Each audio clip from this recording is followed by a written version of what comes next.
ఇక కొద్ది రోజులుగా తీవ్రమైన పని ఒత్తిడిలో ఆర్టీసీ ఉద్యోగులు కార్మికులు ఉన్నట్లుగా తెలుస్తుంది. ఒకప్పుడు తెలంగాణ ఆర్టీసీలో 56,000 మందికి పైగా కార్మికులు ఉండేవారు. ప్రతిరోజు 30 లక్షల కిలోమీటర్ల వరకు సేవలు అందించేవారు. కానీ ఇప్పుడు రోజు రోజుకి కార్మికుల సంఖ్య తగ్గిపోయింది. 18,000కు పైగా కార్మికులు రిటైర్ అయిపోయినప్పటికీ కూడా కొత్త నియామకాలు చేపట్టలేదు.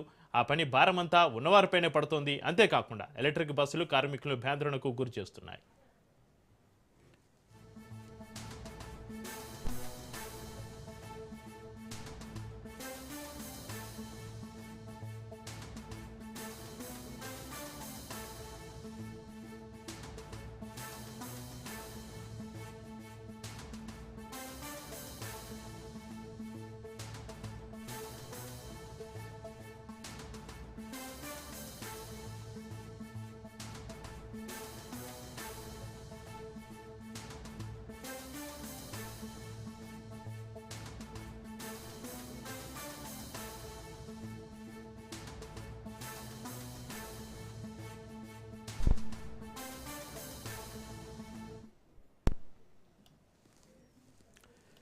తెలంగాణ రవాణా రంగంలో కొత్త టెన్షన్ పట్టుకుంది. ఆర్టీసీ కార్మికులు సమ్మె ముగించారు. మార్చి 26 వరకు రేవంత్ ప్రభుత్వానికి డెడ్లైన్ విధించారు. ఇప్పటికే ఆర్టీసీ యాజమాన్యానికి జేఏసీ లీడర్లు సమ్మె నోటీసులు ఇచ్చారు. ప్రభుత్వంలో విలీనం చేయాలని ప్రధానంగా డిమాండ్ చేస్తుంది ఆర్టీసీ జేఏసీ. అలాగే 2021 వేతన సవరణను 30% ఫిట్మెంట్ తోటి అమలు చేయాలని గలమెత్తుతోంది.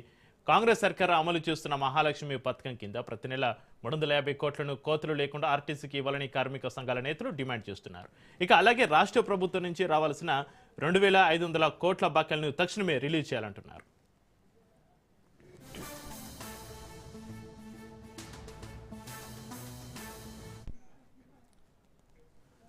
కొద్ది రోజులుగా తీవ్రమైన పని ఒత్తిడిలో ఆర్టీసీ ఉద్యోగులు కార్మికులు ఉన్నట్లుగా తెలుస్తుంది. ఒకప్పుడు తెలంగాణ ఆర్టీసీలో 56,000 మందికి పైగా కార్మికులు ఉండేవారు. ప్రతిరోజు 30 లక్షల కిలోమీటర్ల వరకు సేవలు అందించేవారు. కానీ ఇప్పుడు రోజు రోజుకు కార్మికుల సంఖ్య తగ్గిపోయింది. 18,000కు పైగా కార్మికులు రిటైర్ అయినప్పటికీ కొత్త నియామకాలు చేపట్టడం లేదు. ఆ పని భారం అంతా కూడా ఉన్నవారిపైనే పడుతోంది. అంతేకాకుండా ఎలక్ట్రిక్ బస్సులు కార్మికులను భ్యాందోళనకు గురి చేస్తున్నాయి.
తెలంగాణ రవాణా రంగంలో కొత్త టెన్షన్ పట్టుకుంది. ఆర్టీసీ కార్మికులు సమ్మె ముగించారు. మార్చి 26 వరకు రేవంత్ ప్రభుత్వానికి డెడ్లైన్ విధించారు. ఇప్పటికే ఆర్టీసీ యాజమాన్యానికి జేఏసీ లీడర్లు సమ్మె నోటీసులు ఇచ్చారు. ప్రభుత్వంలో విలీనం చేయాలని ప్రధానంగా డిమాండ్ చేస్తుంది ఆర్టీసీ జేఏసీ. అలాగే 2021 వేతన సవరణను 30% ఫిట్మెంట్ తోటి అమలు చేయాలని గలమెత్తుతోంది. కాంగ్రెస్ సర్కార్ అమలు చేస్తున్న మహాలక్ష్మి పథకం కింద ప్రతి నెల 350 కోట్లను కోతలు లేకుండా ఆర్టీసీకి ఇవ్వాలని కార్మిక సంఘాల నేతలు డిమాండ్ చేస్తున్నారు. అలాగే రాష్ట్ర ప్రభుత్వం నుంచి రావాల్సిన 2,500 కోట్ల బకాయిలను తక్షణమే రిలీజ్ చేయాలంటున్నారు.